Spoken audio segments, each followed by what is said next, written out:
Admiral Taiho Kung had walked these halls 147 times.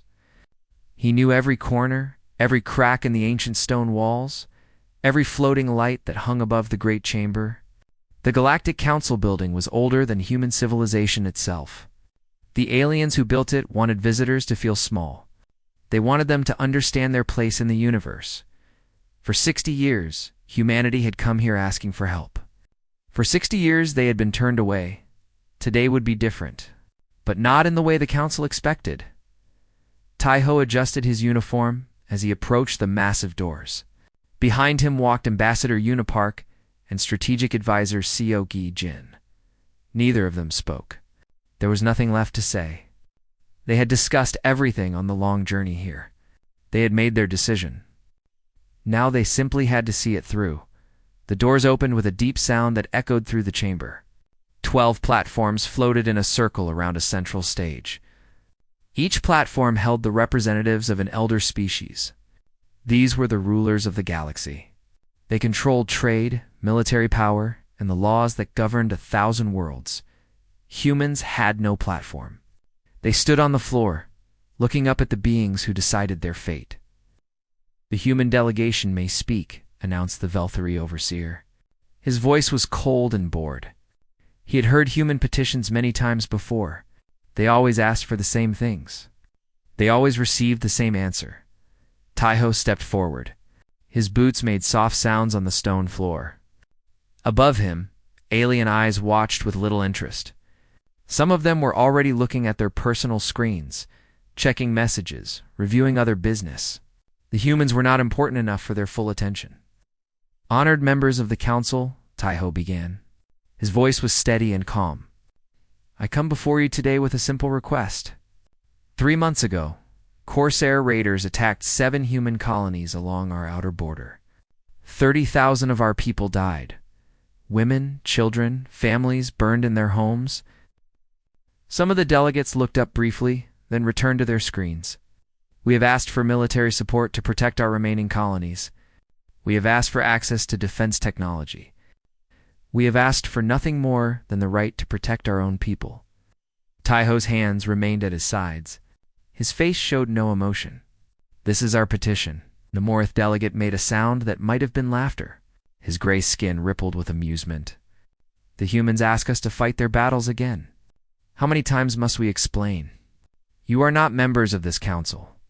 Your problems are not our concern," perhaps, said the Elnari representative, her voice smooth as silk. "If humans were not so weak, they would not need our protection. Evolution did not favor your species, Admiral. That is not our fault." Yuna's hands tightened into fists at her sides, but she said nothing. She had learned long ago that anger accomplished nothing in this room. The Velthari overseer raised one of his forearms. "We shall vote. All those in favor of providing aid to the human colonies?" Silence. Not a single delegate moved. All those opposed? 11 arms, tentacles, and appendages rose into the air. Unanimous, as always. "The petition is denied," the overseer announced. "The humans may leave." In the past, this was the moment when the human delegation would argue. They would present more evidence, make more emotional appeals, remind the council of their contributions to galactic society. They would beg, "Not today." Taiho simply nodded. He turned to Yuna and Seok. Something passed between them. A look that said everything without words. Then Taiho did something he had never done before. He bowed. A deep, formal bow from the waist. It was an old human tradition, a sign of respect. Or perhaps, in this case, a farewell? The Morith delegate snorted. "What is this strange movement? Some primitive human ritual?" Taiho straightened. He looked at the council one last time. His eyes moved from face to face, memorizing each one. Then he turned and walked toward the door. Yuna and Seok followed. No arguments. No protests. No threats, just silence. The doors closed behind them with a heavy boom. On his platform, Elnari representative laughed softly. "Finally, the humans have learned their place. Perhaps now they will stop wasting our time with their endless complaints. Agreed, said the Morith delegate. Like children who have been disciplined. They needed to understand that the universe does not care about their feelings. The council moved on to other business. Trade disputes. Border agreements. The same matters they discussed every session.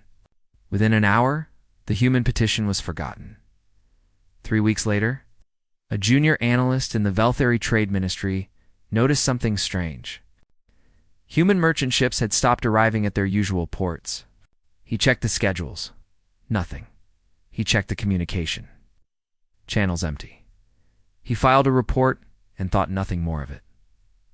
A week after that, similar reports came from across the galaxy. Human workers were not showing up at the jobs they had held for decades. Human businesses were closing their doors. Human colonies were going dark. Their communication systems shut down. 2 billion humans lived in council space. Scientists, engineers, technicians, traders, workers of every kind. They had built themselves into the fabric of galactic civilization over 60 years. They designed communication networks. They maintained fuel refineries. They repaired ships and stations. They did the work that elder species considered beneath them, and now all of them were gone. The Velthari overseer received the final report on a quiet morning. He read it 3 times, certain there must be some mistake. Every human? He asked his aide. Every single one? Yes, overseer. Our investigators have confirmed it. There is not a single human remaining in council space. Their homes are empty. Their ships are missing. Their stations are abandoned. The overseer stared at the report. For the first time in his long life, he felt something unfamiliar. It took him a moment to recognize the emotion. It was confusion. Why would the humans leave? Where would they go? They had no military power, no advanced technology of their own. Outside of council space, there was only empty void and death. He thought about the human admiral's bow, that strange gesture before walking away.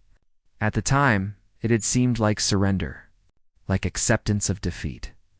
Now, sitting in his office with the report in his hands, the overseer was not so sure.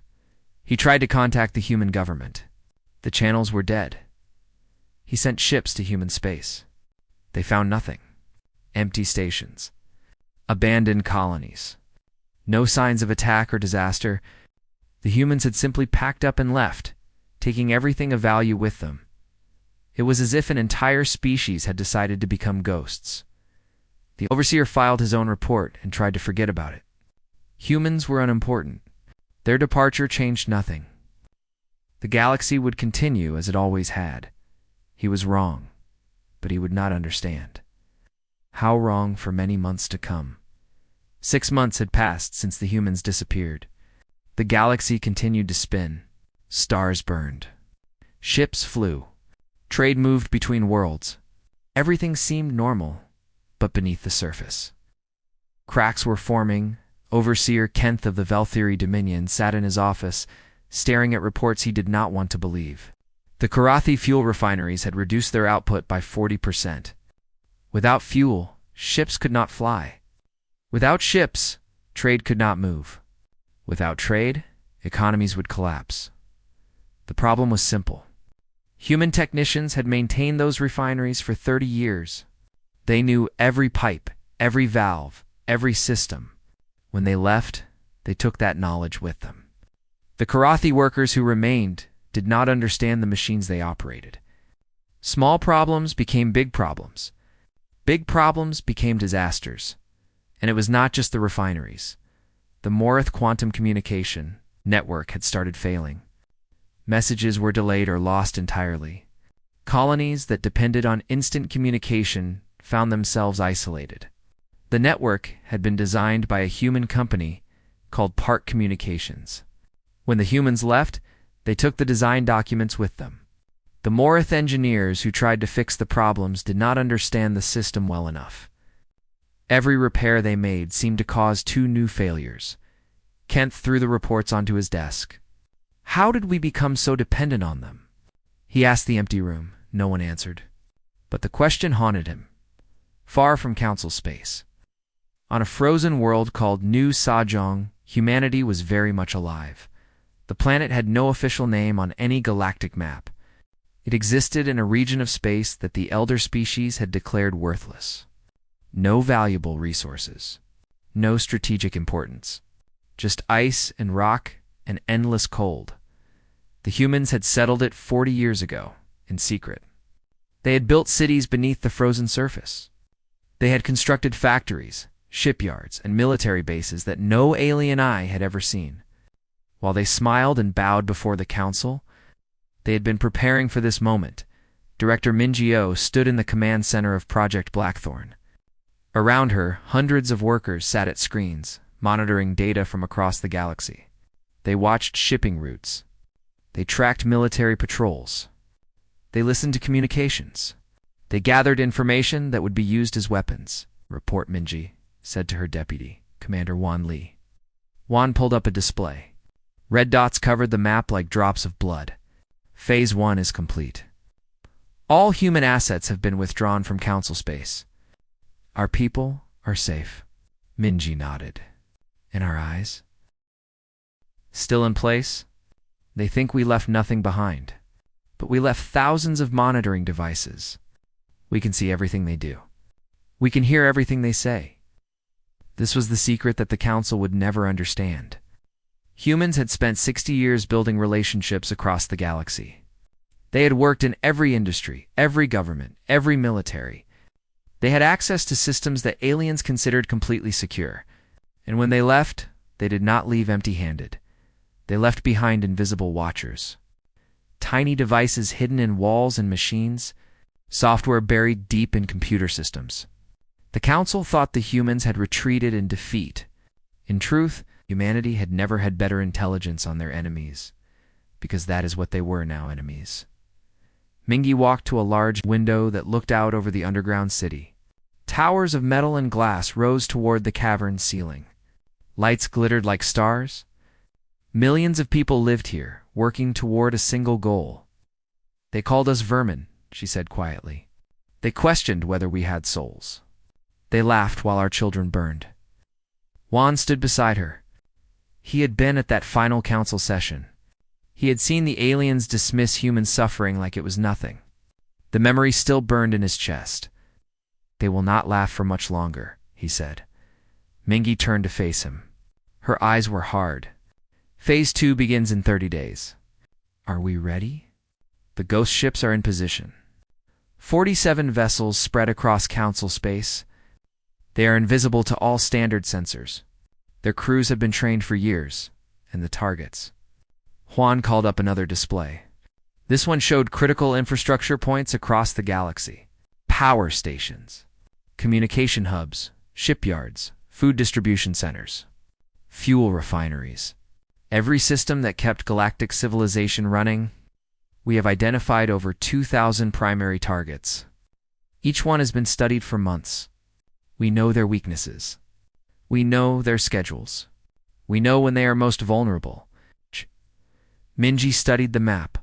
So many red dots. So many points of failure. The council species thought they were strong. They had powerful fleets and advanced weapons. But they had built their civilization on a foundation of complexity. Everything depended on everything else. Remove one piece, and others would fall. Remove enough pieces, and the whole structure would collapse. We are not going to fight them, Mingi said. We are going to let them destroy themselves. This was humanity's strategy. No great battles. No declarations of war. No fleets meeting in open space. Instead, they would become shadows. They would strike quietly, invisibly, at the systems that held the galaxy together. They would create chaos and confusion. They would turn allies against each other, and through it all, humanity would remain hidden, a ghost that could not be caught, an enemy that could not be fought. 2 weeks later, the first council ship disappeared. It was a Velthari cargo vessel, carrying medical supplies to a colony world. One moment it was there, traveling through empty space. The next moment, it was gone. No distress signal, no debris. No explanation. The Velthari military investigated. They found nothing. The ship had simply vanished. A week after that, 3 more ships disappeared. Then 5 more. Then 10. The council began to panic. Pirates, they said. There must be a new pirate fleet operating in the area. They sent military patrols to find these pirates. The patrols found nothing, because there were no pirates. Captain Dae-yoon commanded the HSS Gwanggaeto, one of humanity's ghost ships. His vessel was painted black, running on minimal power, completely invisible to alien sensors. He had watched the council ships fly past him many times, completely unaware of his presence. Tonight, his target was a Morith cargo vessel. It carried components for their communication network. Without those components, an entire sector would lose quantum link access. No weapons fire, Day reminded his crew. Board and disable. Leave no trace. His boarding team moved through the darkness of space. They entered the Morith ship through an airlock, disabled the crew with sleeping gas, and stripped the cargo holds of everything valuable. Then they left, sealing the airlock behind them. The Morith crew woke up hours later, confused and frightened. Their ship was intact. They were unharmed. But their cargo was gone. They had no memory of what happened. The official report blamed equipment failure and crew fatigue. Across the galaxy, this pattern repeated. Ships disappeared or were found empty. Stations experienced strange malfunctions. Supplies vanished from secure warehouses, and no one could explain why. The council species began to suspect each other. The Velthari accused the Morith of stealing their ships. The Morith accused the Ilnari of sabotaging their networks. Old tensions that had been buried for centuries rose to the surface, exactly as humanity had planned. On New Sejong, Mingi watched the chaos spread across her displays. She felt no joy, no satisfaction, only grim determination. This is just the beginning, she told Juan. Before we are finished, they will understand what it means to make humanity their enemy. The war had begun, and the council did not even know they were fighting one. 1 year had passed since. The humans walked away from the council chamber. The galaxy was falling apart. The Morith collective blamed the Velthari Dominion for their communication failures. The Velthari blamed the Ilnari Federation for stealing their cargo ships. The Ilnari blamed everyone and trusted no one. Border disputes that had been settled for centuries erupted into violence. Small skirmishes turned into larger battles. Trade agreements collapsed. Diplomats were sent home. Ambassadors were expelled. And through it all, no one suspected the humans. How could they? Humans were weak. Humans were primitive. Humans had fled into the void like frightened animals.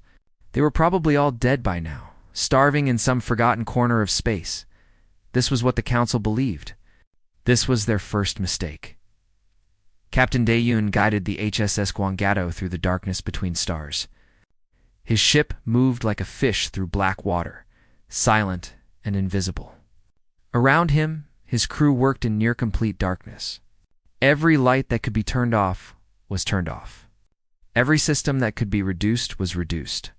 They were ghosts, and ghosts did not need light. Tonight's target was Orbital Station Morith 7. It was one of the largest communication hubs in the collective.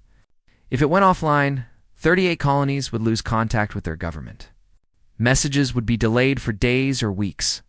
Confusion would spread. Fear would follow. Final approach, whispered his navigator, a young woman named Suahan. Will reach the station in 4 hours. Day nodded. He had been doing this work for 8 months now. 43 missions. Not a single casualty on either side. That was important to him. He was not a murderer. He was a soldier, fighting a war that the enemy did not know existed. Wake the boarding team, he ordered. Lieutenant Narabik will lead. Standard protocol. Marie was the best officer he had. Small, quick, and silent. She could move through an enemy station like a shadow. She had never been seen. She had never left a trace. Her team called her the Ghost, which made Day smile. They were all ghosts now, 4 hours later. The Gwanggaeto hung in space 1 kilometer from Morith 7. The station was huge. A massive structure of metal and glass that glowed with countless lights. Ships came and went from its docking ports. Thousands of Morith workers lived and worked inside. They had no idea what was about to happen. Nara's team crossed the gap in small pods that gave off no heat signature. They attached to the station's outer hull, cut through an access panel, and slipped inside. 8 humans moved through service corridors that the Moroth rarely used. They avoided guards. They avoided cameras. They moved like water flowing through cracks. Their targets were specific. Relay couplings in Sector 7. Power regulators in Sector 12. Quantum entanglement cores in the central hub. Small components that most people would never notice. But without them, the station's communication systems would fail. Nari reached her target first. A quantum entanglement core, about the size of a human head. It sat in a locked cabinet in a room that no one visited. She opened the cabinet with a code they had stolen months ago.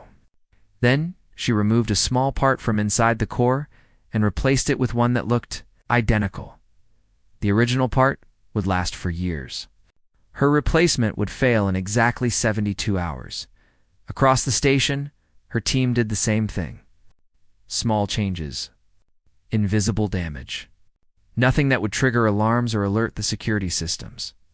By the time anyone noticed the problems, they would think it was just bad luck. Manufacturing defects. Normal wear and tear. They would never suspect sabotage.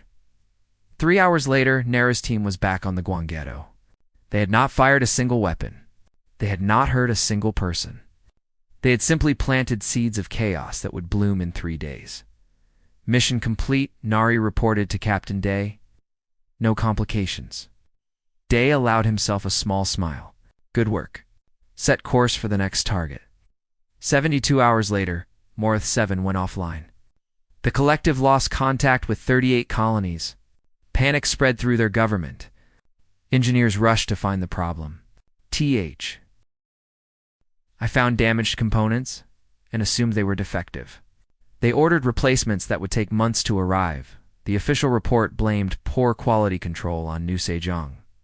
Strategic Advisor Coek read the report with satisfaction. This was how humanity fought.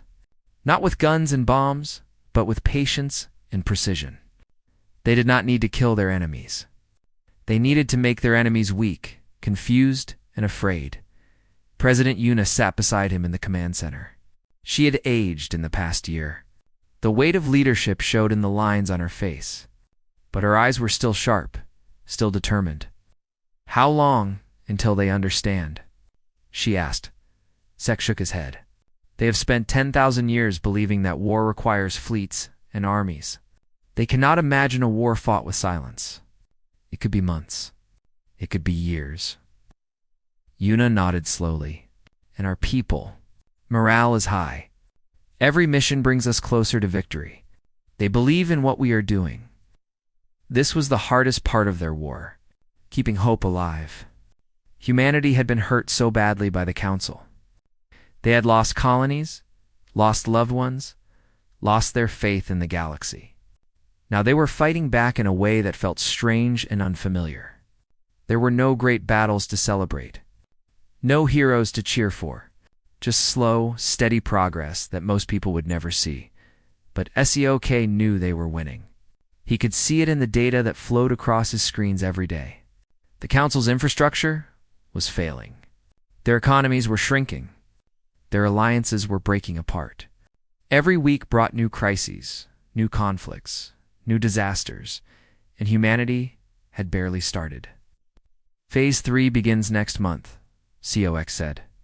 We will target their food distribution networks. Nothing dramatic. Just small delays. Shortages in specific areas. Enough to create fear and hoarding. Yuna closed her eyes. People will go hungry. Yes, but not for long. And we will ensure that no one starves. We are not monsters. This was the line they walked. They were fighting a war, but they tried to fight it with honor. They damaged systems, not people.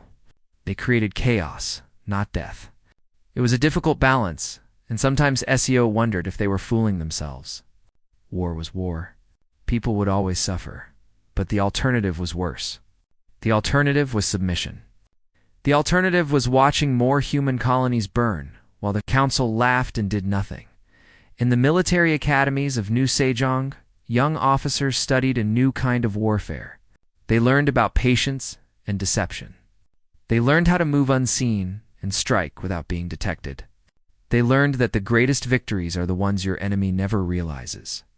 They lost. Commander Wan taught many of these classes. He had been one of the first to understand what humanity needed to do.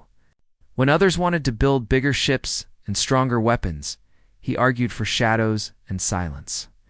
The Council has ruled the galaxy for 10,000 years, he told his students. They have fought 100 wars. They have seen every strategy, every tactic, every weapon. They think they understand war completely. He paused, letting his words sink in. But they have never fought an enemy like us. An enemy who does not want their territory.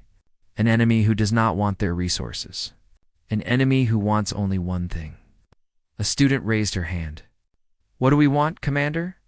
Wan smiled grimly. Respect. We want them to understand that humanity is not weak. We are not vermin. We are not children to be ignored and dismissed. We are a force that can bring their entire civilization to its knees without firing a single shot.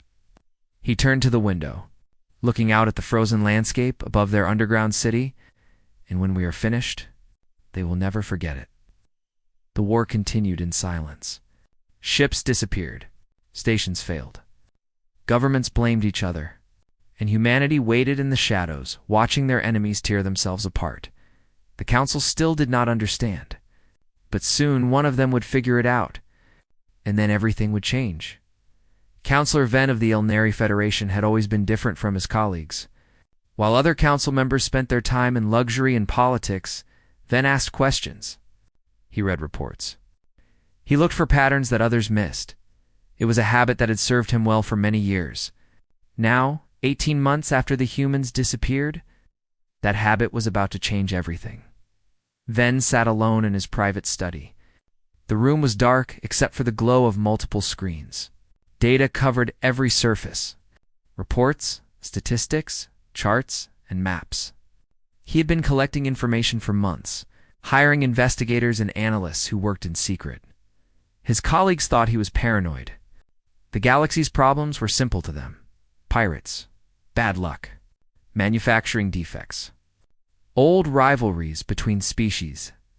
There was no great mystery. There was no hidden enemy. Ven knew better. He picked up a report from his desk. Fuel refinery failures in the Velthri Dominion. 67% of them had occurred within 2 months of human workers leaving. Coincidence? But Ven did not believe in coincidence anymore. He picked up another report. Communication network problems in the Morith Collective.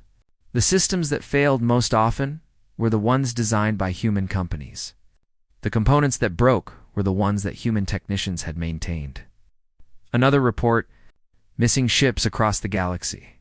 None of them had been carrying valuable cargo, but all of them had been carrying replacement parts, technical supplies, things that were needed to keep infrastructure running.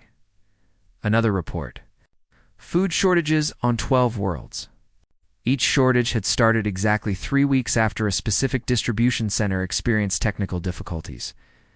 Ven spread the reports across his desk. Alone, each one meant nothing. Together, they painted a picture that made his blood run cold. The humans had not disappeared. They had prepared. For decades, they had positioned themselves in every critical system across the galaxy. They had become the technicians, the engineers, the workers who kept civilization running. They had made themselves essential. And then, when the Council pushed them too far, they had pulled themselves out, like removing a vital organ from a living body. But that was not all. Ven's investigators had found evidence of active sabotage. Systems that failed in ways that should not have been possible. Components that broke at exactly the wrong time. Ships that disappeared without any trace. Someone was attacking the galaxy from within. And the only ones with the knowledge, the access, the motivation to do it were the humans. Ven stood up and walked to his window. Outside, the Ilnari capital city glittered in the night. Millions of his people lived in those towers, going about their daily lives. They had no idea how close they were to disaster. They declared war on us, Ven whispered to himself. And we didn't even notice. Thought about the human Admiral Tai Ho Kong that bowed before walking out of the council chamber. At the time, everyone had laughed. A primitive gesture from a primitive species. Now Ven understood. It was not a bow of submission. It was a bow of farewell. The kind of bow a warrior gives before drawing his sword. The next morning, Ven called an emergency session of the council. Getting all 12 species to attend took 3 days. Even in crisis, the council moved slowly. Finally, they assembled in the great chamber. The same room where the humans had been rejected so many times. The same room where their war had truly begun. Ven looked at his fellow counselors. The Velthari overseer sat on his floating platform, looking bored. The Moreth delegate was already checking his messages. The others showed similar disinterest. They had no idea what was about to happen. "Thank you all for attending," Ven began. His voice echoed through the vast chamber. "I have called this session to share information that will change everything you believe about the current crisis." The Morath delegate snorted. "Another theory, Ven. We have heard enough theories. The problems we face are simple. Pirates and bad luck. Nothing more." "Duh, the humans," Ven said flatly. Silence. Every eye turned to him. "What about the humans?" the Velthari overseer asked. "They fled like cowards. They are irrelevant." Ben activated his display. A massive hologram appeared in the center of the chamber. It showed a map of the galaxy with thousands of red dots marking every failure, every disaster, every missing ship over the past 18 months. "The humans have not fled," Ven said. "They have been at war with us since they walked out of this chamber." Laughter erupted from several platforms. The Morath delegate shook his head. "War? With what?" "They had no fleet, no weapons. They were nothing." "They had something better than weapons," Ven replied. "They had access. They had knowledge. They had time," he began to explain.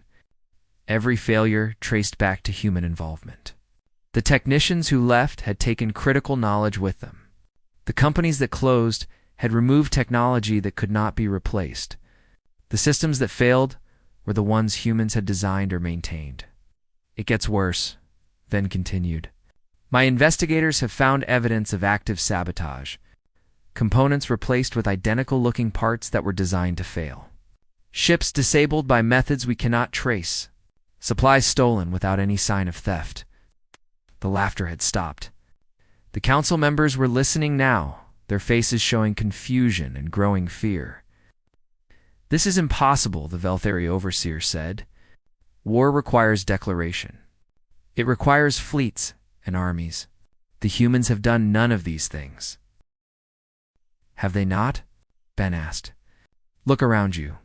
Your economies are collapsing. Your supply lines are broken. Your people are turning against each other. How many ships have you lost in the past year? How many stations have failed? How many of your citizens have died because medicine or food did not arrive in time?" He let the questions hang in the air. "The humans did not bring fleets to our borders because they did not need to. They became ghosts in our own systems. They are not trying to conquer us. They are letting us destroy ourselves." The Morith delegate stood up from his platform. His gray skin had turned pale. "But why? What do they want?" Ven thought about that question. He had been thinking about it for weeks. "They asked us for help. 30,000 of their people were killed by raiders, and we laughed at them. We called them vermin. We questioned whether they had souls." He looked at each counselor in turn. "What would you do if someone treated your people that way?" No one answered. "The humans tried to live with us peacefully for 60 years. They worked hard. They contributed to our civilization. They asked only for basic respect and protection, and we gave them nothing but insults and rejection." Ven turned off his display. The red dots disappeared, but their meaning remained. Now they are teaching us a lesson. A lesson about what happens when you push a patient enemy too far. A lesson about the cost of arrogance and cruelty. The chamber fell silent. For the first time in 10,000 years, the Galactic Council had nothing to say. Finally, the Velthari overseer spoke. His voice was quiet, uncertain. "What do we do?" Ven shook his head. I do not know. We cannot fight an enemy we cannot see. We cannot negotiate with people who will not answer our calls. We cannot even prove they are doing anything wrong. Every attack looks like an accident. Every failure looks like bad luck. He sat down heavily on his platform. We are losing a war we did not know we were fighting, and I fear that by the time we understand how to fight back, it will already be too late. The council session ended without resolution. No votes were taken. No decisions were made. The delegates returned to their homes, carrying with them a new and terrible understanding. The humans had not surrendered. The humans had not run away. The humans had declared war on the galaxy, and the galaxy was losing. 2 years had passed since the humans walked out of the council chamber. The galaxy that existed before that day was gone forever. The Velthari Dominion's government had collapsed 3 months ago. Their people fought each other in the streets over food and resources. Their great fleet sat in ports, unable to fly because there was no fuel. Their cities went dark at night because the power systems could not be maintained. The Marath Collective had broken into 7 warring factions. Each faction blamed the others for their problems. Border wars raged across their territory. Millions had died. Millions more had fled their homes. The Ilnari Federation was barely holding together. Counselor Ven had tried to warn them, tried to prepare them, but it was too late. Too much damage had been done. Too much trust had been destroyed. 6 of the 12 council species had descended into civil conflict. The other 6 were desperately trying to hold their civilizations together. Trade had collapsed. Communication networks barely functioned. The careful order that had governed the galaxy for 10,000 years was shattered beyond repair. And then, on a quiet morning, humanity returned. Admiral Taiho Kong stood on the bridge of the HSS Docto, flagship of the first human fleet. Around him, officers monitored their stations with calm efficiency. This was the moment they had worked toward for so long. The moment they would step out of the shadows. All ships report ready, Admiral, said his executive officer. Taiho nodded. Begin emergence. Across council space, in dozens of locations, human ships dropped their concealment systems. They appeared on sensors like stars coming to life. 5,000 vessels materialized out of the void. Carriers, battleships, cruisers, and destroyers. A fleet that no one in the galaxy knew existed. The remaining council forces scrambled to respond, but their ships were scattered, their communication broken, their commanders confused. They could do nothing but watch as the human fleet moved through their space. But the humans did not attack. Not a single weapon was fired. The fleet simply moved toward the council station, escorted by ships that could have destroyed entire worlds. Taiho had waited 2 years for this moment. 2 years of patience, planning, and preparation. 2 years of fighting a war in the shadows while the galaxy tore itself apart. Now it was time to finish what they had started. The council chamber was nearly empty. When Taiho walked through those massive doors for the last time, only 5 species had managed to send representatives. The floating platforms that once held 12 proud nations now held frightened survivors. Taiho walked to the center of the floor, the same spot where he had stood so many times before, looking up at beings who thought they were his masters. 2 years ago, you denied us aid while our people died, he said. His voice was calm, almost gentle. You called us vermin. You questioned whether we had souls. You laughed at our suffering. He paused, looking at each delegate in turn. The Velthari overseer was gone, replaced by a young aide who looked terrified. The Maroth delegate was thin and exhausted, bearing the marks of the civil war that had consumed his people. Counselor Ven sat quietly, watching with eyes that understood everything. We did not come here to gloat, Taiho continued. We did not come here for revenge. We came here to offer you a choice. President Yuna stepped forward. She had aged greatly in the past 2 years. The burden of leading humanity through this war had taken its toll, but she stood tall, her voice strong. These are our terms, she said, holding up a data chip.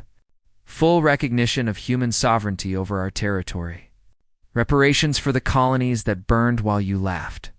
equal standing in a new council, one built on mutual respect rather than ancient privilege.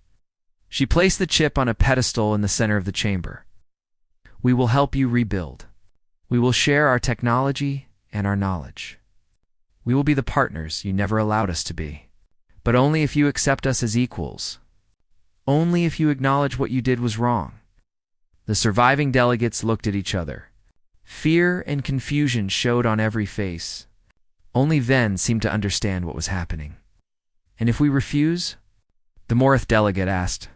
His voice was weak, but there was still pride in it. Still defiance, Yuna smiled. It was not a warm smile. It held no mercy. You have experienced 18 months of what we can do while trying to be gentle. We damaged systems, not lives. We created chaos, not death. Imagine what happens when we stop holding back. She let the words sink in. We are not cruel people. We do not want to hurt you, but we will no longer be victims. We will no longer be silent while our people suffer. The galaxy you built was based on inequality and arrogance. That galaxy is over. The choice you face now is simple. Join us in building something better, or watch everything you have left crumble to dust. Silence filled the chamber. The delegates looked at the data chip as if it were a weapon. In a way, it was. It was the weapon that would destroy the old order forever. Counselor Ven was the first to speak. He rose from his platform and floated down to the floor. For the first time in council history, one of the elder species stood at the same level as humans. I accept your terms, Ven said. On behalf of the Ilnari Federation, I accept. He reached out and touched the data chip with his long fingers. A simple gesture, but it meant everything. One by one, the other delegates followed. They came down from their platforms and stood on the floor. They touched the data chip. They accepted. Within an hour, the war was over. In the weeks that followed, human ships brought supplies to starving worlds. Human engineers helped repair the systems that human agents had damaged. Human doctors treated the wounded. Human teachers began educating a new generation about cooperation and equality. It was strange, rebuilding what they had helped destroy. But Taiho understood why it was necessary. Humanity had proven their point. They had shown the galaxy what happened when you treated a patient species as worthless. Now, they needed to show something else. They needed to show that humans could be merciful, Commander. Juan stood with Taiho on a balcony overlooking the council station. Below them, human and alien workers moved together, repairing damage and building something new. The flags of all species flew side by side for the first time in history. Do you think it will last? Juan asked. Taiho considered the question. I don't know. The galaxy is vast, and memory is short. In 100 years, they may forget what we taught them. They may return to their old ways, turn to face his old friend. But for now, we have peace.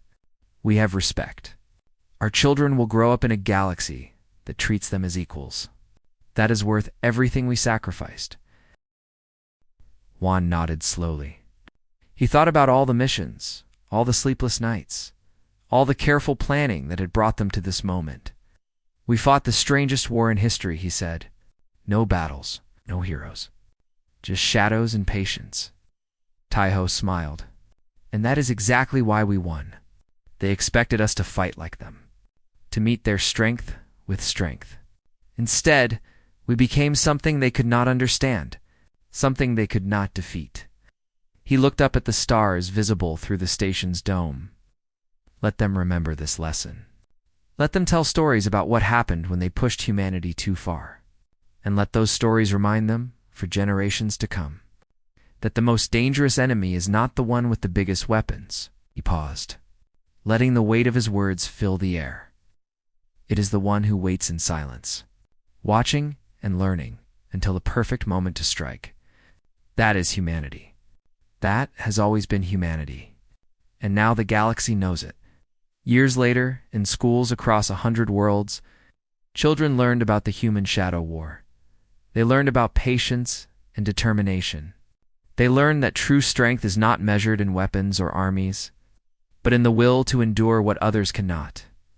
And somewhere on a frozen world called New Sejong, an old soldier named Juan visited a memorial wall. The names carved into black stone reminded him of why they fought. Not for revenge, not for glory, but for the simple right to be seen, to be heard, to be treated with dignity. A young officer approached him, curious about the old stories. "Sir, the histories say we won without fighting a single battle. Is that true?" Juan placed his hand on the cold stone. "We fought the greatest battle in human history," he replied. "We just fought it with silence instead of sound, with shadows instead of light." Above them, human ships patrolled the skies alongside vessels from a dozen species. The galaxy had changed, reshaped by a people who proved that the most devastating weapon is not firepower, it is patience. And humanity had patience enough for 1,000 years.